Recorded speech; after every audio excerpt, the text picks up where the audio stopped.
Hello dear student, मैं हूं सौरभ चंद्र केसरी और अपने यूट्यूब चैनल में आपका स्वागत करता हूं। एक बार फिर से मैं आपके लिए लेकर आया हूं क्लास 12 की केमिस्ट्री और उसका है अगला पार्ट। और बात करेंगे आज हम लोग फलक केंद्रित एकक कोष्ठिका में संकुलन क्षमता। इससे पहले मैंने आद्य एकक कोष्ठिका में संकुलन क्षमता बता दिया था, और आप नहीं देखे हैं तो निश्चित रूप से आप जाइए प्लेलिस्ट में और उसे जरूर देखिए। अब बात करते हैं फलक केंद्रित एकक कोष्ठिका में संकुलन क्षमता की। इसे HCP या CCP भी कह दे। HCP अथवा CCP में संकुलन क्षमता कितनी होती है, तो दिमाग में इतना रहे कि फलक केंद्रित एकक कोष्ठिका की संकुलन क्षमता ही इनकी संकुलन क्षमता कहलाती है। हम लोग बात करते संकुलन क्षमता किसे कहते हैं, तो किसी भी एकक कोष्ठिका में घेरे गए परमाणुओं द्वारा कुल स्थान ही उसकी संकुलन क्षमता कहलाती है। तो बात करते हैं फलक केंद्रित एकक कोष्ठिका। तो दोस्तों, उम्मीद करता हूं वीडियो देखे होंगे और आपको पता होगा कि फलक केंद्रित एकक कोष्ठिका किसे कहते हैं। तो ये हमारे पास अगर एकक कोष्ठिका है तो हमने कहा था ऐसी एकक कोष्ठिका जिनमें परमाणु कोनों के अतिरिक्त फलक के केंद्र पर भी उपस्थित होते हैं उन्हें फलक केंद्रित एकक कोष्ठिका कहते हैं। इस तरीके से हमने बताया था आपको और उम्मीद करता हूं ये याद भी होगा आपको। तो बात करते हैं इसके संकुलन क्षमता की। तो मैंने तो ऐसे बनाया है दोस्तों, लेकिन जो परमाणु होगा कहीं पर आप देख रहे हो छोटा, कहीं पे बड़ा हो गया है, लेकिन होता तो एक ही साइज का है। तो मैं इसके एक किसी पार्ट को यहां पर लेकर के आपको समझा देता हूं। जैसे ये क्या है हमारे पास, इसका एक फलक ले लिया हमने। अब यहां पर ये देखिए एक गोला हमने रख दिया, एक गोला यहां पे रख दिया और एक गोला इसके केंद्र पर रख दिया। छोटा बड़ा हो गया है लेकिन सभी के साइज एक ही है, ये आपको मान करके चलना है।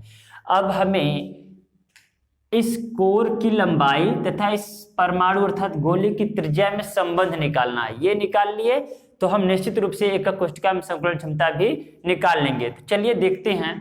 ये क्या है आपके पास लंबाई, ये क्या है आपके पास चौड़ाई, दिख रहा है। तो मैं एक विकर्ण अगर यहां से ले लूं तो अब आप बताइए कि ये एक समकोण त्रिभुज बन गया कि नहीं बन गया। समकोण त्रिभुज में ये 90 अंश हुआ तो ये क्या हुआ, कर्ण हो गया, लंब हो गया, आधार हो गया। तो अब आप बताइएगा इसमें कितने गोले आ रहे हैं। यहां से यहां तक एक त्रिज्या दिख रही है, एक आर दिख रहा है यहां पर आपको, यहां से यहां तक एक आर दिख रहा है, और ये पूरा का पूरा व्यास है तो मैं इसको 2r लिख दे रहा हूं। यहां से यहां फिर एक आर आपको दिख रहा है। कुल मिलाकर के इन गोलों में आप क्या देख पा रहे हैं, 4r दिख पा रहा है आपको। अब ये बताइएगा हम लोग क्या पढ़े हैं, पाइथागोरस प्रमेय का कर्ण स्क्वायर बराबर लंब का स्क्वायर धन आधार का स्क्वायर 10 में पढ़े हैं ना त्रिकोणमिति में। तो अब ये देखिए कर्ण कितना है, तो आपके पास 4r है। इतना क्लियर है क्या आपके पास, कर्ण कितना है 4r। अच्छा लंब कितना है भाई, a स्क्वायर और आधार भी a स्क्वायर। क्यों, क्योंकि एकक कोष्ठिका घन एकक कोष्ठिका होता है, इसके भुजा की लंबाई चारों सभी तरफ एक बराबर होता है। ठीक है, इसके कोर की लंबाई क्या है, इक्वल होता है, इसलिए हमने a स्क्वायर लिख लिया। तो यहाँ पर लिख सकते हैं 4 चौका 16 r स्क्वायर 2a स्क्वायर, 2 8 जा 16, मतलब 2 8 16 कट गया। अब a स्क्वायर बराबर आप क्या लिख सकते हैं, a इक्वल टू आप करड़ी में 8 r स्क्वायर लिख सकते हैं। यहाँ पर क्या हो जाएगा, r का तो वर्गमूल निकल जाएगा, और 8 को हम देखिए ऐसे लिख सकते हैं 2 दूना 4 दूना 8, 2 मूल में से एक मूल बाहर, 2 करड़ी में 2 लिख सकते हैं। तो हम क्या लिखते हैं, r स्क्वायर का वर्गमूल r और इसका 2 करड़ी में 2, तो 2r करड़ी में 2, a इक्वल टू आपको इतना आ गया। अब देखिए ये आपको निकालने की जरूरत नहीं है एग्जाम में, बस आपको ये याद होना चाहिए कि फलक केंद्रित एकक कोष्ठिका के लिए a तथा r गोले की त्रिज्या में क्या संबंध होता है, तो ये होता है। आद्य एकक कोष्ठिका में क्या संबंध होता है पढ़ चुके हैं। फिर उसके बाद में काय केंद्रित या अंतः केंद्रित एकक कोशिका में ए तथा आर के बीच में क्या संबंध होता है, ये बस याद रखना। याद रखेंगे तो संकुलन क्षमता आराम से निकल जाएगा। बात करते हैं संकुलन क्षमता, तो मैं बस ये लिख देता हूं, या तो फलक केंद्रित FCC बोले आपसे, HCP बोले, CCP बोले। देखिए क्लोज पैक्ड होता है, cubic close packed, hexa close packed, मतलब ये अष्टफलकी होता है, ये चतुष्फलकी होता है। रिक्तिका, अभी रिक्तिका नहीं पढ़ाए हैं, बता देंगे उसको। फिलहाल ये समझिएगा, अगर ये कोई आएगा तो इसी तरीके से हमें निकालना है। तो देखिएगा संकुलन क्षमता बराबर क्या होता है, संकुलन क्षमता बराबर गोले का आयतन बटे एकक कोशिका का आयतन गुणे 100। तो बताइएगा आप ही कि फलक केंद्रित एकक कोशिका में कुल कितने परमाणु होते हैं, तो कुल 4 परमाणु होते हैं। कैसे, देखिए 8 कोनों पर रखे रहेंगे, अतः 8 गुणे 1/8, तो 1 तो कोनों पर टोटल मिलाकर के हो जाएंगे, प्लस फलक 6 होते हैं और फलक पर रखे गए परमाणु 2 लोगों से साझा करते हैं, जैसा कि हम पहले ही पढ़ा चुके हैं। 2 लोगों से साझा करते हैं, इसका मतलब 6 के पास कितने हो जाएंगे, 3, तो टोटल कितने आएंगे आपके पास, 4 परमाणु। तो इसका मतलब मैं लिख देता हूं 4 गुणे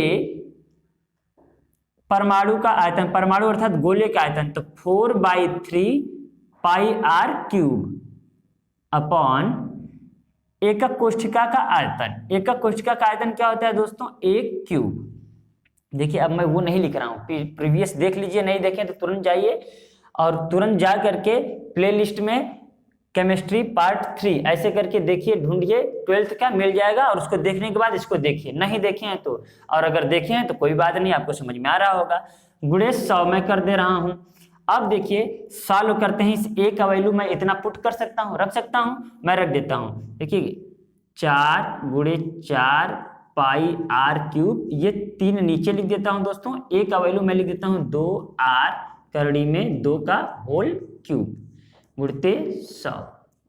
ठीक है, अब हल करते हैं, तो 4 गुणे 4 πr³ बटा 3 गुणे 2 दूना 4 दूना 8, इसका हो गया, r³ हो गया। अब इसको क्या लिख सकता हूं, 2 करड़ी में 2, 2 करड़ी में 2, देखिए करड़ी में 3, 2 गुणे करड़ी में 2 गुणे करड़ी में 2, करड़ी करड़ी हट गया, तो ये लिख दिया हमने। उम्मीद है समझ में आया होगा आपको। अब यहाँ पर देखिएगा 4 दूना 8, ये देखिए 2 दूना के 4, तो इन दोनों से मिलकर ये खत्म हो गया। अब आपके पास बचता क्या है, ध्यान से देखिएगा, आपके पास बच जाता है, r से r भी खत्म, पाई का वैल्यू बचता है, तो पाई बटा 3 करड़ी में 2 गुणते 100, यही बचा आपके पास। अब बाकी आपको हल करना है। हल कैसे करना है ये देखिएगा, मैं यहाँ लिख देता हूँ आपको दोस्तों। यहाँ पर मैं लिखता हूँ पाई का वैल्यू 3.14 गुणते 100। अब यहाँ देखिए 3 गुणते 1.414, यही होता है करड़ी में 2 का वैल्यू ना। तो अब इसको हल कर दीजिए। देखिए मैं अब नहीं हल कर रहा हूँ, अब आपकी जिम्मेदारी है, मैं बता देता हूँ कि इसको सॉल्व करेंगे तो 74% आपका संकुलन क्षमता आएगा। ठीक है, उम्मीद करता हूँ समझ में आया होगा। इसका तुरंत स्क्रीनशॉट लेकर नोट्स बनाइए, फिर मैं अगले पार्ट को समझाता हूं। तो नेक्स्ट शुरू करते हैं दोस्तों, अंतः केंद्रित घनीय एकक कोशिका में संकुलन क्षमता, अर्थात BCC में संकुलन क्षमता कितनी होगी। तो देखिए संकुलन क्षमता बराबर पहले ही पढ़ चुके, परमाणु का आयतन बटे एकक कोशिका का आयतन गुणे 100। तो समस्या यह है कि इसमें कितने परमाणु हैं, जैसे आद्य एकक कोशिका में केवल 1 परमाणु था, और FCC में अभी पढ़े हैं 4 था, तो BCC में कितने होते हैं, तो मैं यहाँ पर आपको समझा दे रहा हूँ, फिर उसके बाद में कर रहा हूँ, और आपको उम्मीद है कि अच्छे से आ जाएगा। ये देखिएगा एक एकक कोशिका है दोस्तों, ऐसी एकक कोशिका जिनके कोनों के अतिरिक्त परमाणु अंतः केंद्र में होता है, उसे हम काय केंद्रित अथवा अंतः केंद्रित एकक कोशिका कहते हैं। अब आप बताइए, जैसे मैं एक कमरे में हूं, तो मैं बस इसी कमरे के अंदर हूं, या फिर कई कमरों में हूं, या फिर एक से अधिक कमरों में हूं, मैं केवल और केवल इसी कमरे में हूं, मतलब मुझे कोई अन्य साझा नहीं कर रहा है। उसी प्रकार अंतः केंद्र, जैसे अब अगर आप बॉक्स में रखे हैं कोई चीज तो उस बॉक्स में ही वो सामान रहता है, ये नहीं कि मतलब वो सामान कई बॉक्स में शेयर कर रहा है। इस प्रकार ये किसी से शेयर नहीं करेगा। तो एक तो ये हो गया, और कोनों पर रखे हुए 8 एक होते हैं, टोटल 2 एटम हो जाएंगे, 2 परमाणु होंगे। हमने बताया था 8 कोने होते हैं, तो ये 8 लोगों से शेयर करता है। तो देखिए एक ही ना बचा, एक आया तो ये कोनों पर रखे हुए हो गए और ये अंतः केंद्र में हो गए। टोटल कितने परमाणु? 2। तो अब आप निकाल लीजिए 2 गुणते 4/3 पाई r क्यूब बटे a क्यूब गुणे 100। अब हमने वो नहीं दोस्तों आपको बताया कि कैसे a का वैल्यू निकाला जाता है। हमने यहाँ पर आपकी सुविधा के लिए लिख दिया है। बस आप अंतः केंद्रित एकक कोष्ठिका के लिए a बराबर 4/√3 इंटू r, ये आप याद रखें। फलक केंद्रित FCC के लिए a equal to 2r into √2, आध एकक कोष्ठिका के लिए a इक्वल टू 2r, ये याद रखिए। बाकी वो निकालने के लिए देगा, आपसे सीधे पूछेगा संकुलन क्षमता। तो अब देखिए इसको हल करते हैं हम लोग। तो 2 4 पाई r क्यूब, मैं इसको अब 3 नीचे लिख ले रहा हूं, और इस a का वैल्यू मैं कितना लिख सकता हूं? 4/√3 इंटू r का होल क्यूब, क्योंकि a क्यूब है, लिख दिया गुणते 100। ठीक है, यहां पर देखिएगा अब क्या हम करते हैं, 2 चौके 8 पाई r क्यूब बटे 3, ये देखिए 4 चौका 16 चौका 64 मैंने लिख दिया, और r क्यूब ये देखिएगा 3 करड़ी में 3 होगा। क्या होगा दोस्तों इसका? 3 करड़ी में 3, क्योंकि 3 तरीके 9, 3 9 27। फिर उसके बाद में आप देख पाएंगे कि इसका 3 करड़ी में 3 आएगा, हल करेंगे तो। यहाँ पर मैंने ऐसे कर दिया आपके लिए, ये देखिए करड़ी हट गया, ये बच गया 3, तो वही लिखा हूं ना मैं। अब देखिए ये ऊपर चला जाएगा, मल्टीप्लाई बाई 100। ठीक है, अब यहां से देखिएगा मैं यहां पर आपके लिए कर दे रहा हूं ताकि ये दिखे। संकुलन क्षमता बराबर आपका क्या हो जाएगा? 8 गुणे पाई, ये देखिए r से r खत्म हो जाएगा। ठीक है, अब उसके बाद में क्या होगा दोस्तों, यहीं पर देखिएगा मैं यहीं से काट दे रहा हूं, 3 से 3 खत्म, 8 वाठे 64, तो मैं इसको भी मिटा दे रहा हूं फिलहाल। और हमारे पास कुछ नहीं बचा, पाई बचा है, और क्या बचा है यहाँ पे?